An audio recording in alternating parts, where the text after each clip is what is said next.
So neck, people with neck pain, you are injecting stem cells, actual real stem cells from their marrow. Tell me about that. Yeah, so for necks, we may use stem cells, we may use platelets. Platelets we get from the blood. Platelets are responsible for orchestrating healing. They have substances within them called growth factors. We usually, if we're going to use stem cells, we do combine it with those growth factors from the platelets. Stem cells we get from bone marrow. So we have to have a procedure where we numb the back of the pelvis typically and isolate bone marrow from there. This is not a painful procedure. Okay. It just feels, you just feel pressure. I've had it done twice, it's fine. We isolate that material. Depending on what we need to do in the neck, we may just use platelets or we may use stem cells with platelets.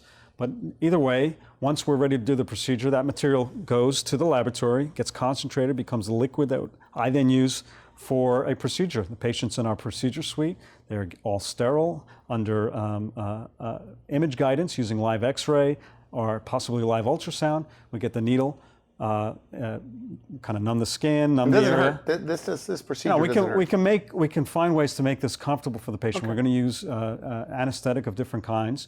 Get the needle into, usually in the neck, it's a lot of arthritic conditions. They have little joints that become arthritic, make a person kind of stiff. They may have a pinched nerve with pain that runs down the arm. And so we basically treat a region. We're not just treating a spot. Multiple joints along the back, multiple ligaments around the nerves.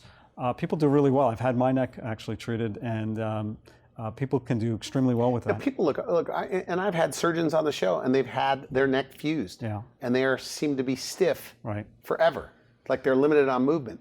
Have you had people that were told maybe they need a fused neck, Yeah. I mean, and they've avoided it by this procedure? Yeah, absolutely. I mean, there's some people who need a neck fusion. They're in a dangerous situation and they have to stabilize an area. But there's a whole lot of people who get neck fusions who don't really need it.